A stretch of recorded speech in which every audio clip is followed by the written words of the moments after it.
Good morning. My name is Pamela Abner, and I'm the Vice President and Chief Diversity Operations Officer for Mount Sinai Health System in New York, and it's my pleasure to be here with you today. So as we get ready to engage in this discussion, I just wanted you to think about what comes to mind when you even hear the terminology racial bias, right? What does that even mean? And think about what kind of emotions you have just hearing that. So, we do a lot of work in this space at Mount Sinai, and I'm proud to be part of a team with our colleagues where we've been addressing matters related to racism, bias for a number of years. And, we delve very deeply into this, and we have ongoing conversation and discussions with our colleagues, practitioners in this area, because it's so important to our patient outcomes. So it's my privilege and pleasure to introduce the moderator for this morning's session, Dr. John LaPook, who's the Chief Medical Correspondent for CBS News and an esteemed professor of medicine at NYU Grossman School of Medicine, sorry about that, and also an esteemed colleague, and we really appreciate all the work that you do in this field. So thank you so much, and we look forward to a wonderful discussion. Thank you very much. And Woohoo! And thank you so much for being here. So I'm Dr. John LaPook. I'm the Chief Medical Correspondent for CBS News, Professor of Medicine at NYU Langone Health. And about almost 10 years ago, I started something called the Empathy Project. And the idea of the Empathy Project was to create Hollywood-quality short films to try to teach clinicians in training to be more empathetic and competent, and to empower patients to demand that. And fade out, fade in, it's now about almost 10 years later. We have a bunch of films, and about 18 months ago, with the racial reckoning, the death of George Floyd, we pivoted and said we want to make a film about implicit bias and racism in medicine. And it was, I don't know if you know, there's a pandemic that's been going on, so we thought it was too, you heard about that, yeah? We thought it was too dangerous we were very concerned about our actors and about the crew, so we decided to do an animation. And sometimes the forces of the universe come together, and it all came together. The person who we got to write it was Phil Johnston, who wrote just a little film called Zootopia, which won an Academy Award for Disney. It's about racism. Adelia Efron co-wrote it. You'll hear some voices, I won't give it away, that you'll find very familiar in this film. Anyway, we're going to show you that film. It's being, right now, our film and our curriculum that's wrapped around the film is all throughout NYU Grossman School of Medicine. We'll talk more about that, but I'm going to introduce our panelists. They're going to actually say a few words about themselves, and then we're going to show you the film without the credits, so that we're going to save about a minute and a half. So many people were involved. It's about 6 minutes long, and after that, we're going to have a discussion. So Polana Tiller, please introduce yourself, and then after that, it's going to be Dr. Christina Gonzalez, and then Dr. Joseph Ravenel. We're going to be referring to each other with our first names, but so Polana, take it away. Thank you, John. Hi, I'm Polana Tiller, and I'm the Director of Learning at the Drucker Institute, which is a social enterprise based at Claremont Graduate University in Southern California. My interest is in learning, as my title suggests. So all things kind of curriculum and curriculum design, for all ages kind of pique my curiosity. But what I represent in this project and on this panel is the patient perspective. I'm a 2-time breast cancer survivor, and thank you. and what might be familiar to a lot of Black women in this audience is I also have lived with and dealt with fibroids for a long time. So I feel like in some parts of my life, I'm kind of a professional patient, which isn't very interesting, but hopefully it was useful in this context. Hi, everyone. Good morning. I'm Christina Gonzalez. I'm a professor of medicine at Albert Einstein College of Medicine.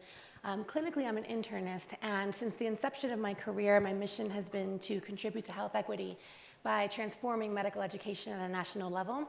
And so I've dedicated my professional life to medical education research focused and centered on racial implicit bias and empowering physicians and medical students with the skills to optimize our clinical encounters with our patients, and we'll talk a little bit more about that as the panel goes on. Good morning, everyone. I'm Dr. Joe Ravenel. I am also an internist, and I'm also a health equity researcher, and I'm the Associate Dean for Diversity and Inclusion at NYU Grossman School of Medicine. And the alignment of my research and this notion of trying to equip our medical students to be able to care for an incredibly diverse population of patients really makes my work incredibly fulfilling. Thank you, Joe. So about 100 people went in, we had input from throughout the medical center and across the country into the making of this film. Polana, Christina, and Joe were absolutely crucial to it. And we're going to start now with the film. Take a look at your monitors, and after that, we will, after the raucous applause, we will then talk about it. So roll tape. That's our logo made by Disney.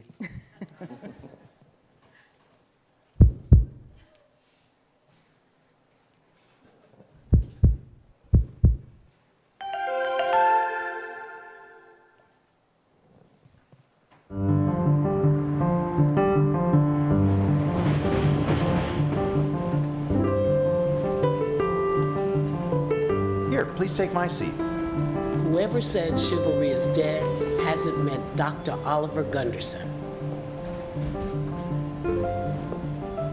Smart guy, thoughtful guy, great doctor too. But just as chivalry is not dead, neither is implicit bias. Oliver, what did I say about this neighborhood? Lock your door, buddy.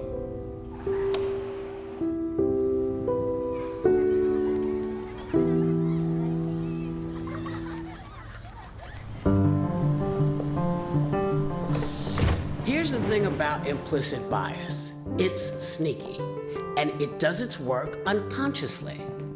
So as good a guy as he is, Dr. Gunderson simply isn't aware of the things he doesn't see. Mariam Woolagam, on the other hand, is all too aware of the things that people see when they look at her. Tell them what you do. Oh, and look nice. And for goodness sake, speak pleasantly. I look nice, Mom. I'm always pleasant. You know how these things can go, Miriam. I'll be fine, Miriam. Don't you worry. Mama's going to be fine. These people, they come in, they claim their pain's an 8 or a 9. A lot of times, though, they're just looking for drugs.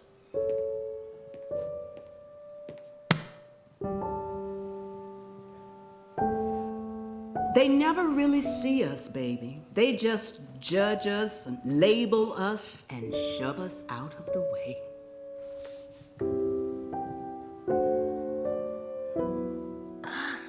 You can't be too careful, baby. That's all I'm saying. Hey, promise me you'll call as soon as you know something. I'll call you after. Bye.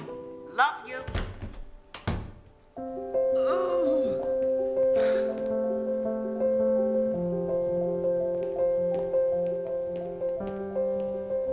Good morning. I'm Dr. Gunderson. Sorry I kept you waiting, Ms. Oh, wow. I am not going to get this right.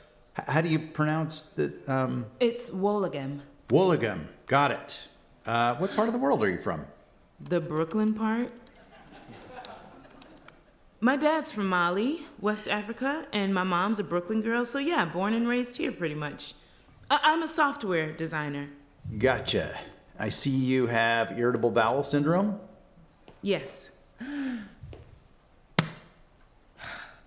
Okay, you've been to your regular doctor with abdominal pain and diarrhea off and on for what looks like 5 years now? Yes, but it was so bad this time, I couldn't wait until Monday to see him. Yeah, I'm really sorry to hear that. On a scale of 1 to 10, 10 being the worst, what kind of pain are we talking about? I guess maybe an 8 or 9. Well, let's get you something for that pain, right? I'm not here for drugs, if that's what you mean. Huh? Sorry, no, it's just my mom showed up at the ER with a burst appendix once, and the doctors thought she just wanted drugs, so I swear that's not what I'm doing. Oh, no, I didn't think that. Paging Dr. Gunderson. Dr. Gunderson. Oh, hey. Well, that's me. I'm sorry. I will be right back. You know you're about to miss the diagnosis, just like her regular doctor has for years. Who said that? Me. I am Denise the Empathy Elephant. Yeah. I realize the whole elephant in the room thing is a bit on the nose. But, just like doctors don't literally label patients, we are trafficking in easy-to-digest metaphors here. Okay, I don't understand. Exactly. You're not a black woman. You're not used to being typed and judged and ignored. Well, now hold on. I wasn't ignoring her. I was listening. It isn't enough to listen. You gotta understand that she probably hasn't always seen nice, thoughtful doctors who read books on black history and give up their seat on the subway. If you really want to empathize, you have to try and imagine how the world sees her and how she assumes the world sees her. Go. I'll go in with you in case you screw up.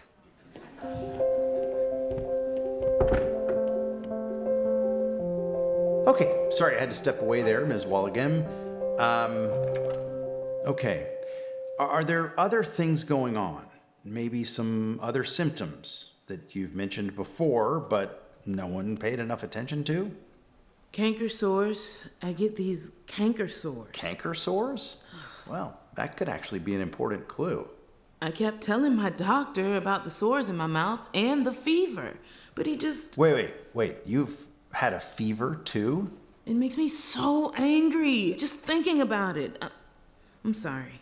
Honestly, I'm the one who should be apologizing here. Then do it.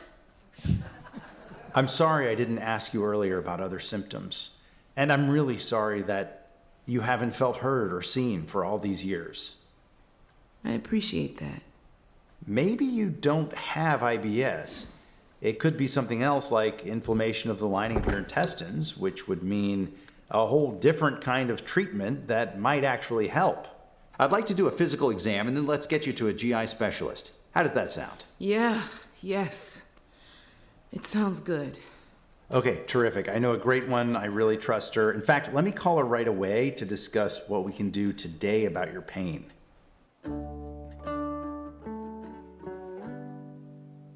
I know, a cartoon elephant teaching implicit bias and empathy. It's silly and childish.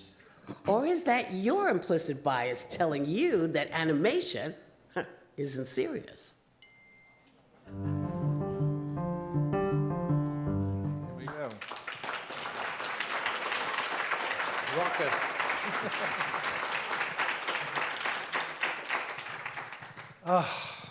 I love looking at your faces watching this. Seriously, I just loved it.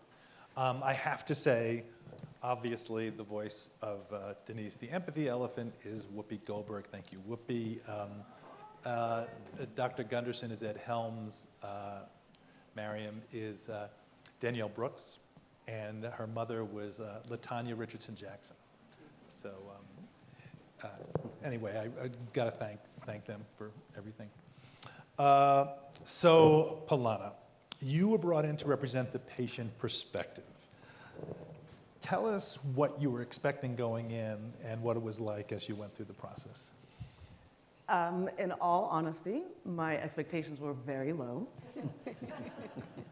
Fair enough. Because, I think for a lot of folks of color, we know that moment when we've been brought in to kind of validate something. You take a look at this. We've been working on this. Just make sure it's cool. Like, I wasn't sure where in the process the project was when I was invited in, and so, I was hopeful, but I really just thought, okay, I mean, I'll join in.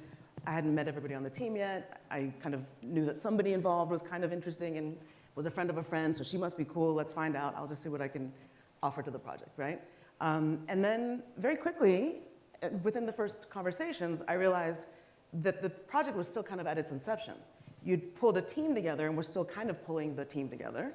And it was clear that there was an idea of what the end product may look like, but you were really quite serious about bringing the patient perspective in early, and that this was going to be an exercise in human-centered design and really kind of being honest about what you don't know, what you all didn't know yet, and that you were curious about, and you were willing to kind of humbly inquire and learn.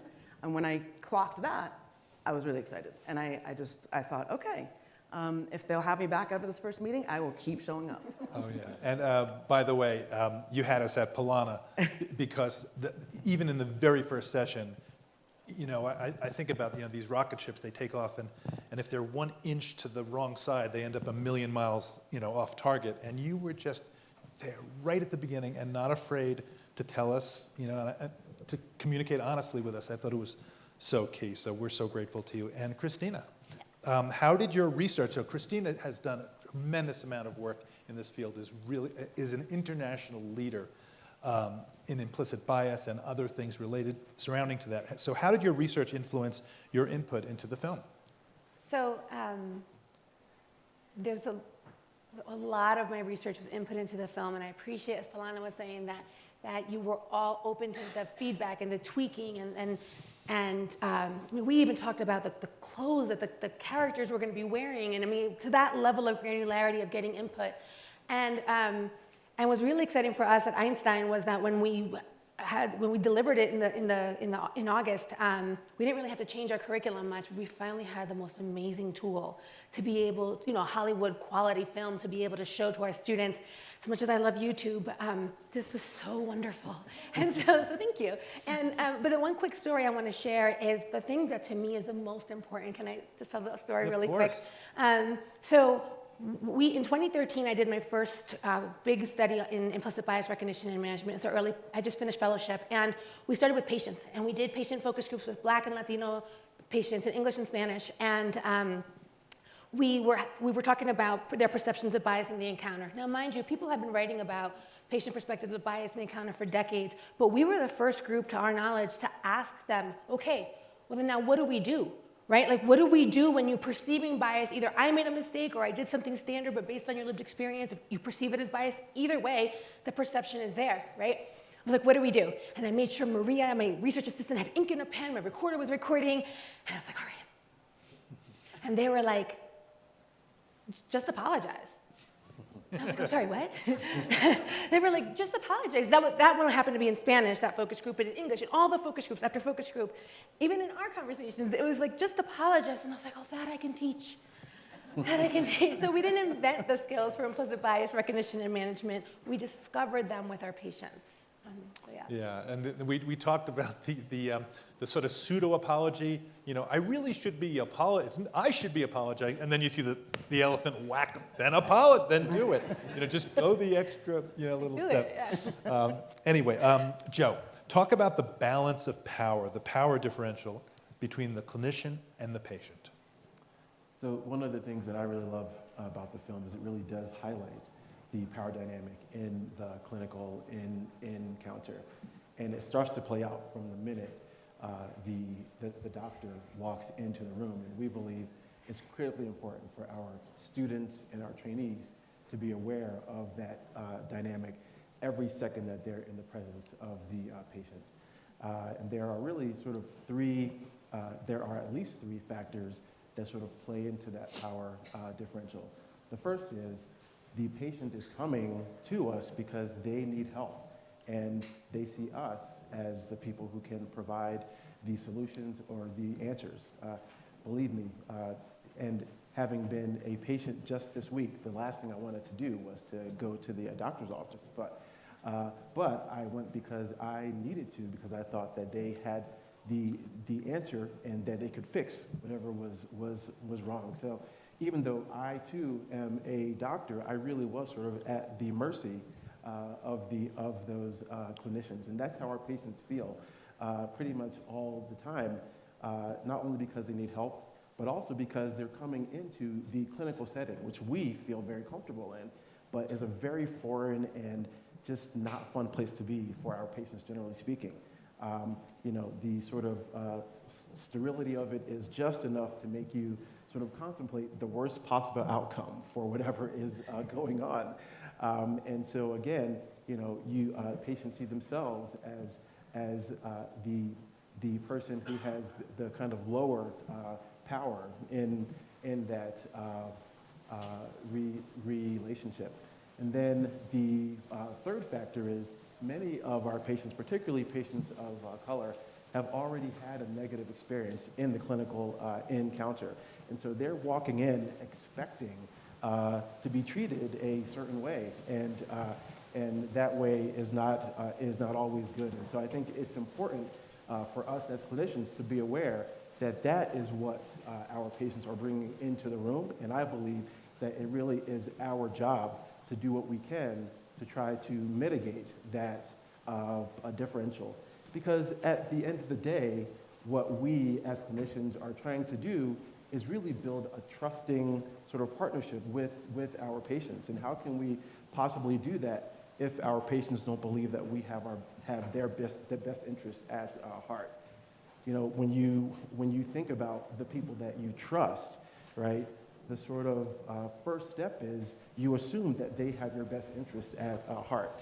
But patients often come in without that basic assumption, and I think it's our job to make sure that we can signal that we do have their best interests at heart.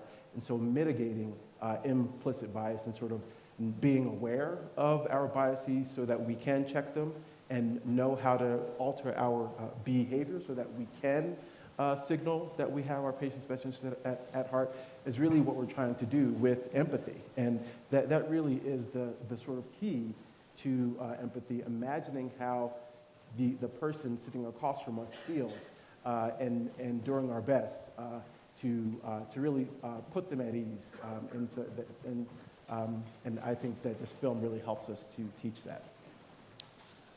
You know, it strikes me that we're in a tent physically. Palana, can you bring us into the tent metaphorically in terms of when you were helping us? Were there specific moments where you had objections to certain aspects of the project, and how did you resolve or communicate them? And I really want everybody to get an idea of that process, because that, for me, that was the special sauce. Yeah, sure. Well, I mean, you have to imagine everybody, right? We were all on Zoom. I've never met these folks in person. There's an expectation that I'm going to be helpful, and to be helpful, I needed to be really honest. And to be really honest, I had to then be really vulnerable and share things about myself and my health history and just my own attitudes, my perspective, my family. You know, I had to kind of go all the way there, and that was scary, right? And I'm thinking, like, how much of this is going to be attributed? I don't even know, like, But I was excited to kind of join you because there was a level of trust that was built through some moments that were like a little challenging and a little difficult. And I can remember one in particular that actually is reflected in the script, in the final script. It was at an early point in like an early draft of the script. And you might recall that Gunderson is described as, you know, someone who doesn't really think about his race or da-da-da-da as he goes about his days. Well, in the draft, not this final version, Miriam is then described as someone who does think about her race as she goes about her day. And I'd gotten the text, and I was asked to kind of spend some time with it, think about, do I have any comments on anything for this version of the draft? And I'd read through, and that moment, that description of her just like was in my craw in a really wrong way. And I couldn't quite put my finger on what was wrong with it and how to translate that to folks that I don't know, who I'm meeting with on Zoom, who I don't have, history with, and how do I walk these folks through what it is I'm troubled by? And once I kind of processed and thought, wait a minute, wait a minute. I do not wake up in the morning and think about myself as, hey, black woman, how you doing, black woman? Look at you, black girl, brushing your teeth, black girl, put your earrings on, you so black. I don't do that. That's not true, I think, of anybody, right? We're not conscious in like how we present when we're in our quiet moments with ourselves, or when we're with community that resembles us, right? It kind of comes up when you know that you are in relationship or in a moment with people that are different from you. That's just kind of what we do, humankind does. You remember the ways in which, okay, that's a group of like really large frat dudes, or, that's a group of, let me remember, the last time I did this went this kind of way. So we all do this thing where we kind of remember who they might be seeing and who they might think they are taking in. And so we prepare ourselves for what the interaction might look like. And so I kind of had to make the point, across Zoom and to folks like, okay, come with me on this journey. I just need to help you all understand. She's not thinking about her blackness. She's not. What she does do is think about the ways that others might, perceive her or assume that what she's about. And so can we tweak that language, please? And you do see that in the final version, which I was really gratified by. But really what was exciting for me, like you say, the special sauce was in having these conversations across with your team and just sort of trying to walk people who I know you guys have good intentions. I know you're all kind of professionals and experience in media or academic medicine. I know there's ways where I know I have a lot of faith in where you're coming from, but like in this split second, I'm like, you don't know, who would write that? You clearly, somebody don't know what you're talking about. And it was wonderful to be able to say that, right? And I just appreciated having that space and the comfort and trust that was built over time to be able to do that. And I have to say, from our point of view, that was gold. It was gold. And I should mention there were at least 10 other women of color who had real, very specific and deep input into this film. Yeah, just one additional comment, actually, to that point. One other reason why my trust was actually built over time was I knew I wasn't the only Black woman they were speaking to, right? I was in Zoom calls with 5, 4, 3, 2 different configurations at different times. So there was an understanding across the team that there's not one monolithic Black woman voice that we're gonna just trust to be the representative voice for this thing. We were all very different. We had different perspectives on life, different professions, slightly different ages, very different parts of the country. And so that was even kind of affirming for me, and it made sure that, I felt like I knew that you all knew that there's complexity to this. So. Christina, of course, we're using this at NYU Langone Health, NYU Grossman School of Medicine, at every level, by the way. And I will let you in on something that hasn't happened yet, that this August, the first-year medical students who are going to be entering are going to be involved in an empathy boot camp. Give them a little booster, Get that booster, right? Because we know that the statistics show that they come in with a lot of empathy, and then it kind of can come down, and then there's all sorts of discussions about that. But what about outside? And it's being used at every level. Throughout medical school, every year, postgraduate, the residencies, the fellows, and the clinicians, and it's spreading to other medical centers, and it's wrapped in a curriculum, a very specific, because we can't just say, here's a film, go. So, and Christina has been very important, as has Joe, in creating that curriculum. So, Christina, outside of the medical setting, what do you see the relevance of this outside of the patient-physician relationship? So I think that it's important to know that humans are humans, right? And I think to both Joe and Palana's points, that there is this prior lived experience that we all have, right? And what is really important, and I'm going to stay medical for 1 second and then switch to the non-medical, but if you look at the film, right, Ms. Wallingham was remembering her childhood experience that had a deep and profound effect on her. And if you look at Dr. Gunderson, he actually is doing some great doctoring. He's like, oh, let's get you something for that pain. Like, he was all about it. He was like, oh, great.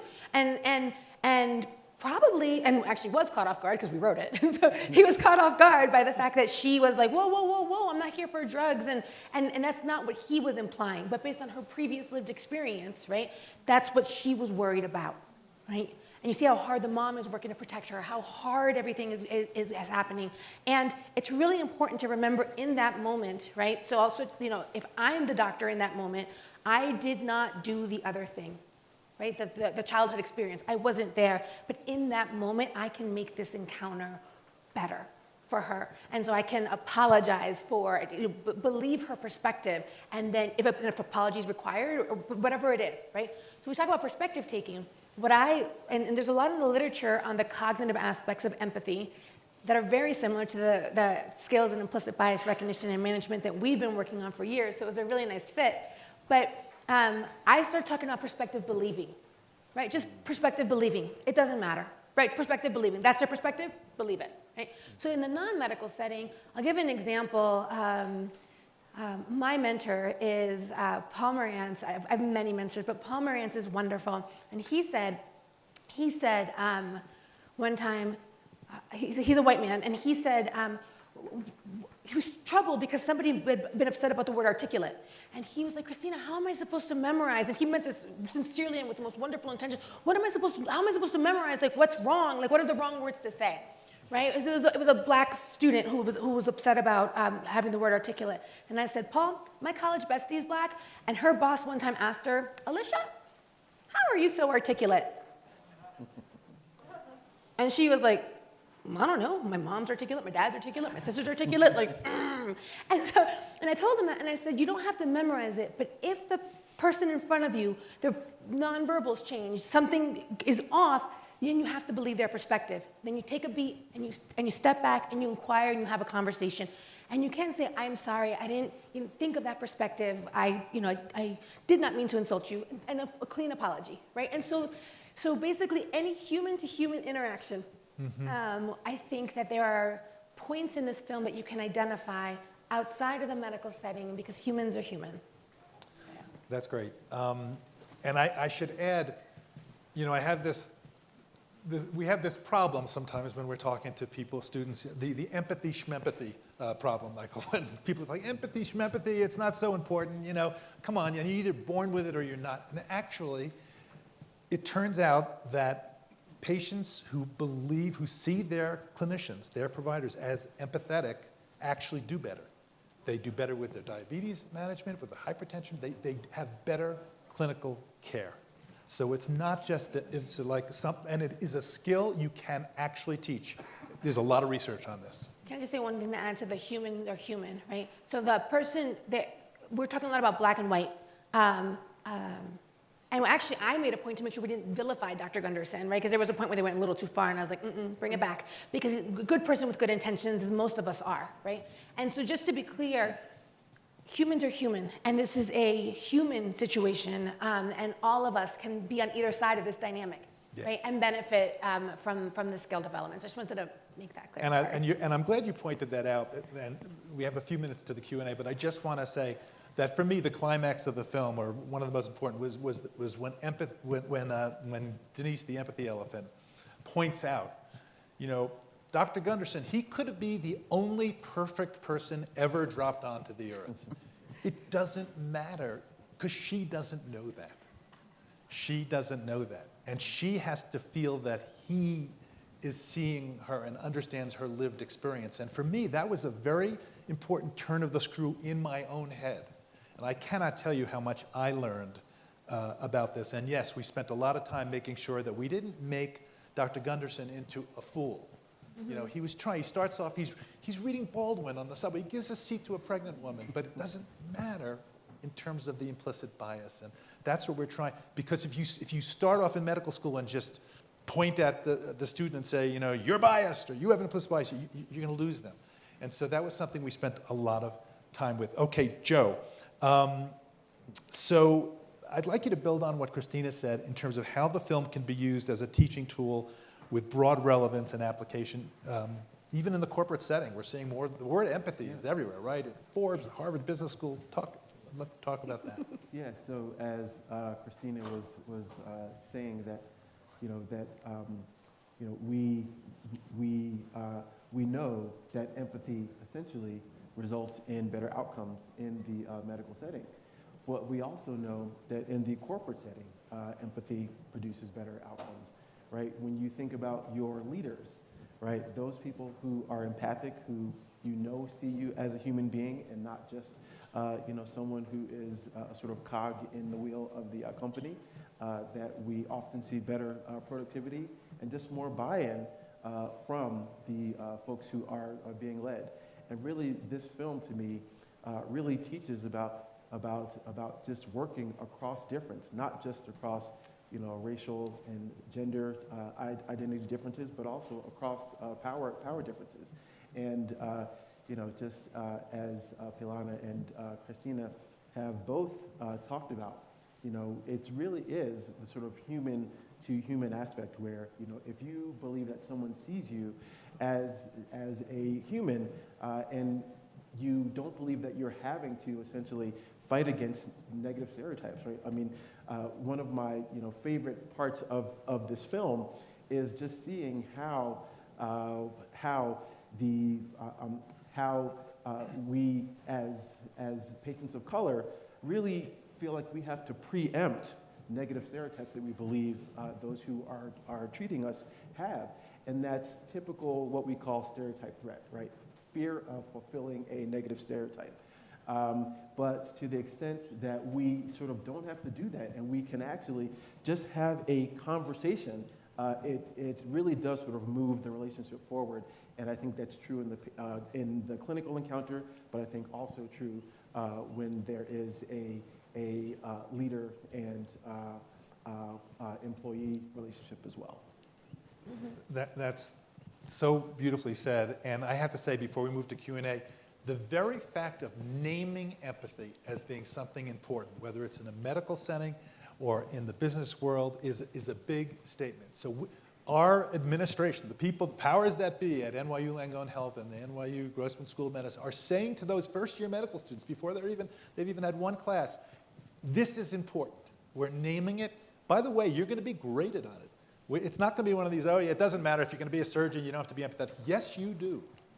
And they're making that statement early, and I think that's really important, both within the medical setting and outside in the corporate setting. So Q&A, let's hear it. Any questions? Yes. Do we need to get a mic to hold on for a mic because we are live streaming?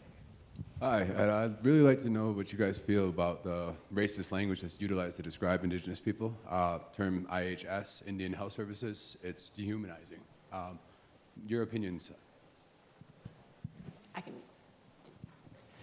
so I'll take it, thanks.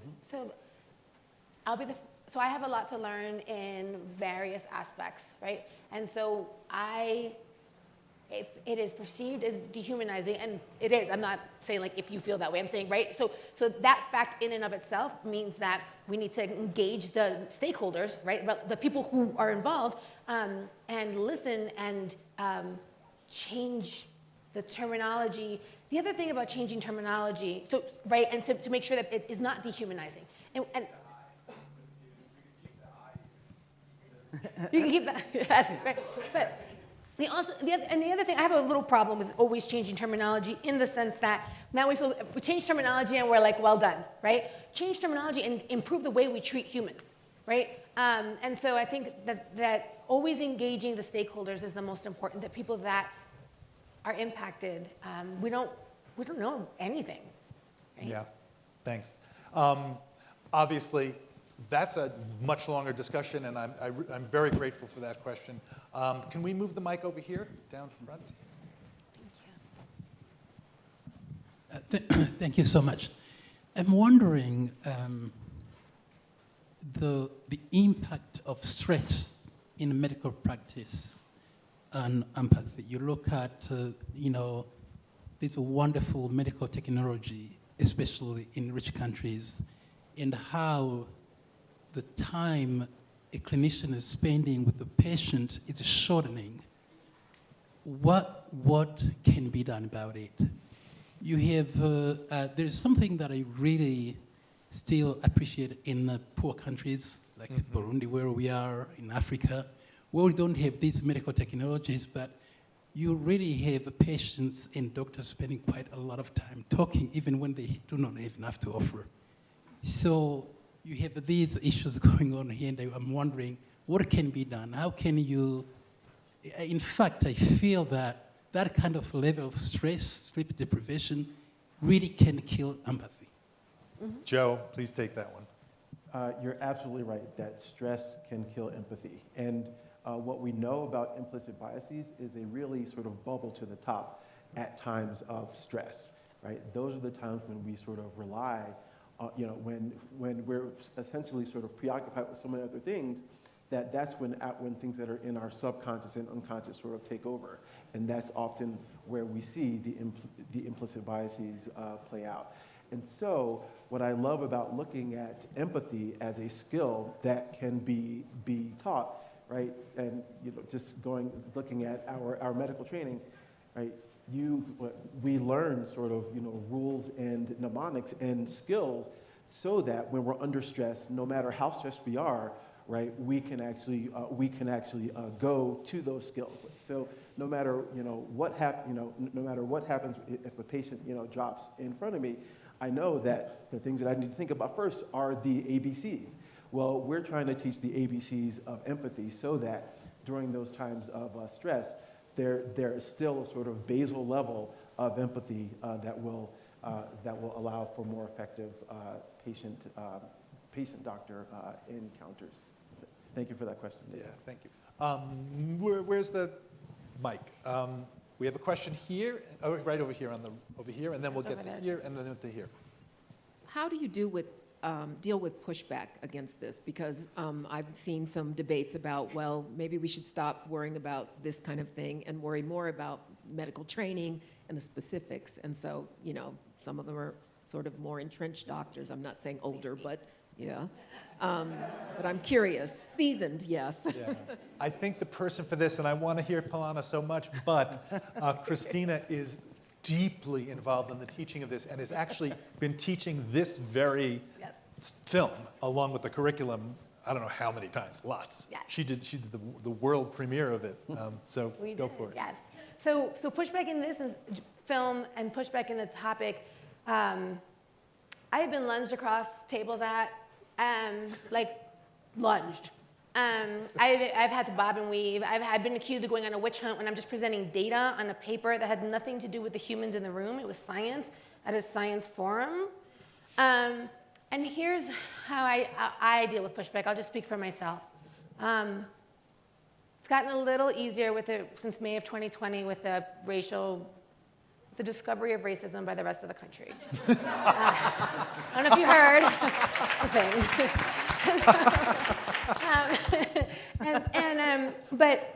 But I do a growth mindset, right? And so you hear me when I'm giving talks, very inclusive language, we. It's never I'm fixing you, like, you know, it's we and I'm learning. And what I have found is because there's actual skill development, you know, we only get to show the film, the whole curriculum. When people with good intentions feel like they're contributing to a problem, and then we leave it at awareness, there's actual data that show that they recoil, right? There's avoidant behaviors. But if you can actually give a skill, as Joe was saying, right? If you can actually develop enough skills that you can use them no matter what is happening, right? Then people actually will engage for the most part. There's a few that I'm never gonna get to, right? Sorry, I'm speaking just from my perspective, right? But I have found over the years that being able to show the growth mindset and the actual skill development and patient outcomes helps people get over that defensiveness and that we're all in it together. And I haven't had a bob and weave in a minute, so. Yeah, over here. First off, thank you all for your work. I'm also in academic medicine. I also do the same work that you all do. It's something I care a lot about. I should say, tell us your name and where you're from. Yeah, I should have been saying that all along. Yeah, Gibran Pasha. I'm associate professor of medicine as well in Tulsa at OU School of Community Medicine. My comment in question is I've found that trainees tend to be a little bit more receptive of this work as compared to faculty. And so Linda, your question was spot on. And because trainees model what they see from faculty, it's very important, but also more difficult to roll this out to faculty. What have you all's experience been? Is that in the plan? Is that something you've been doing? I'll very quickly, and then I'll turn it to Joe, is that one of the things that we did in the process of making this was we involved, I think it was more than 100, we tried to count them up, people from every level of the institution. So everybody had buy-in, had contribution. They felt they were part of it.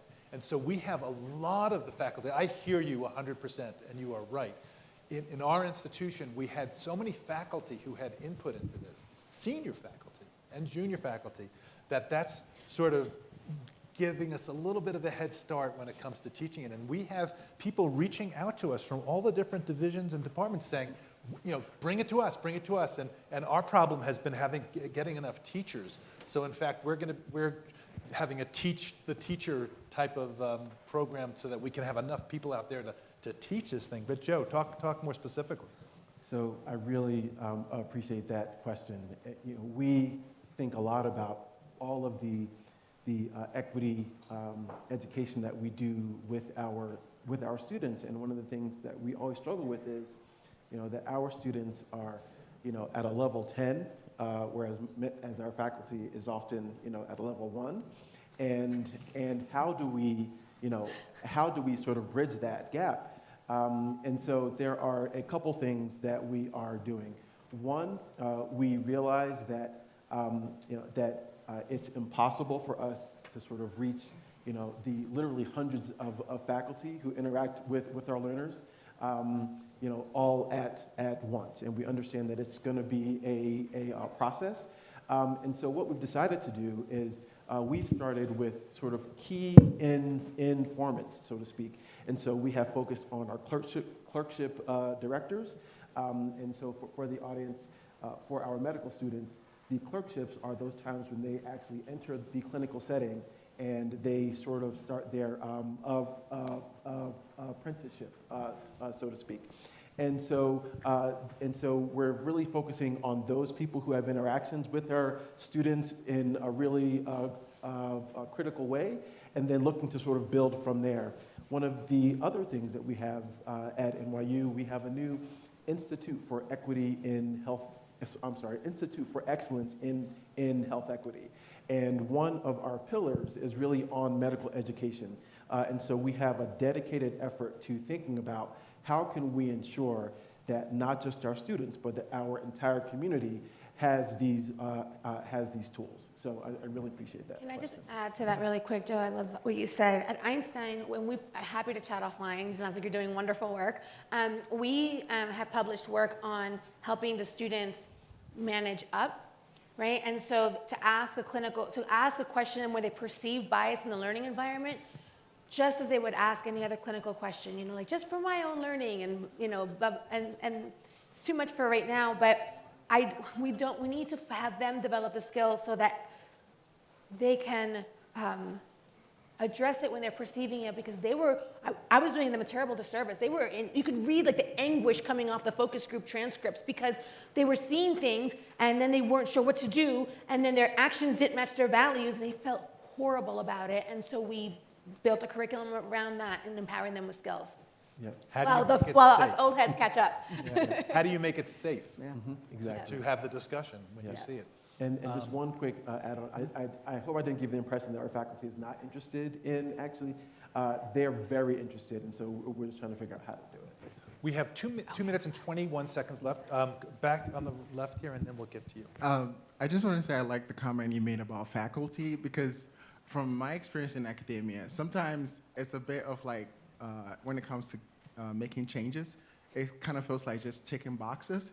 So is there a way to make this necessary trainings more mandatory? I know it's difficult because they have 8 billion things on your plates, but I think it's still quite important to get away from, like, make sure it's a follow through as opposed to just, oh, we did this and we can move on to the next thing. So, can I? Yes. Okay, so our current work is funded by the NAMHD, right? And we are getting patient outcomes and getting construct validity evidence, meaning that the patient relevant outcomes that we can measure reliably and over and over and over again, right? So my ultimate goal, everyone come join us, is to make this, these skills, showing enough efficacy data that in our next trial, showing enough efficacy data that they're actually become quality metrics. Right? And then when something's a quality metric, Medicare pays differently. And when Medicare pays differently, everybody else falls in line. Right? Like, we never used to talk about catheter-associated UTIs. That's when you put a tube in your bladder so that and you end up with a urine infection because we forget about it and leave it too long. I can't tell you how many billboards there are. Cauti is now a word, C-A-U-T-I, it's a word. Because the payment structure changed for that. That's exactly what I want to do with this. Because whether it's your heart or your mind, the purse strings or the heartstrings, it doesn't matter. Pick the right string and pull it, right? And so if it's a financial driver, so it takes a little bit of time, but I think also an earlier intermediate thing is when, as I was saying earlier, when you show skill development and somebody can be like, oh, I can do this, then they're going to come back, right? As opposed to being like, oh, great, awesome, another thing I'm doing wrong. Yeah. We have 21 seconds left, and we have to end this on time because we're live streaming. So we're going to be here to talk afterwards. Polana Tiller, Dr. Christina Gonzalez, and Dr. Joseph Ravenel, I am so grateful to be working with you, collaborating with you. And to the audience, I am so uplifted by your reaction and your questions and your leaning forward as you were watching the film and as you were talking with us. So thank you very much. Thank you.